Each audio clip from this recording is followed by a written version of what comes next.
আমরা জরুরি ভিত্তিতে চিফ সেক্রেটারির কাছে 3 দিনের আলটিমেটাম দিয়ে একটা রিপ্রেজেন্টেশন দেব কালকে।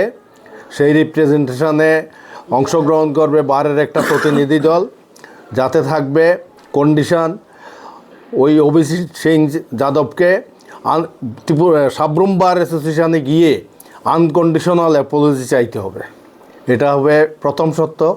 দ্বিতীয় সত্য, সাব্রুম এসডিএমের চেয়ার থেকে অতি সত্বর অভিজিৎ সিং যাদবকে সরিয়ে দিতে হবে।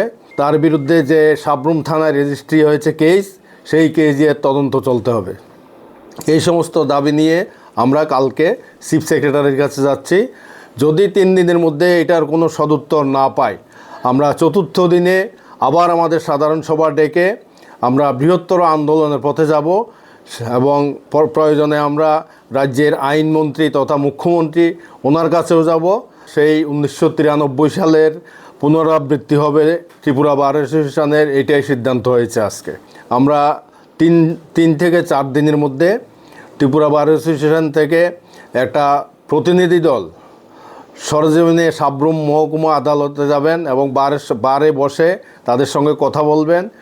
কথা বলে ঘটনার পুঙ্খানুপুঙ্খ তদন্ত সহযোগিতা করার আশ্বাস নিয়ে একটা প্রতিনিধি দল সাব্রুম যাবেন। আমাদের ত্রিপুরা বার অ্যাসোসিয়েশনে দুপুর 2টায় এক জরুরি সাধারণ সভার আয়োজন করেছিলাম। সাধারণ সভার বিষয়টা ছিল গত 7 জানুয়ারি 2026 আমাদের দক্ষিণ ত্রিপুরার সাব্রুম মহকুমা সাব্রুম বার অ্যাসোসিয়েশনের আইনজীবী রতন নাথ, উনি ওনার পেশাগত দায়িত্ব পালন করার জন্য একজন আইএএস অফিসার তথা সাব্রুম মহকুমা শাসক অভিজিৎ সিং যাদব ওনার চেম্বারে গিয়েছিলেন। সেখানে মিস্টার অভিজিৎ সিং যাদব আমাদের আইনজীবী রতন দেবনাথকে ভীষণ মানসিক এবং শারীরিক নির্যাতন করেন। এর পরিপ্রেক্ষিতে আমাদের কাছে সাব্রুম বার অ্যাসোসিয়েশন এবং রতননাথ নিজেই আমাদের কাছে মানবিকভাবে আবেদন করেছেন যে এরকম ঘটনা হয়েছে।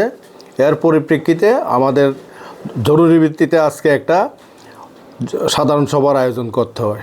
সাধারণ সভায় সিনিয়র অ্যাডভোকেট থেকে শুরু করে প্রায় 350 লয়ার আজকের সাধারণ সভায় অংশগ্রহণ করেছে।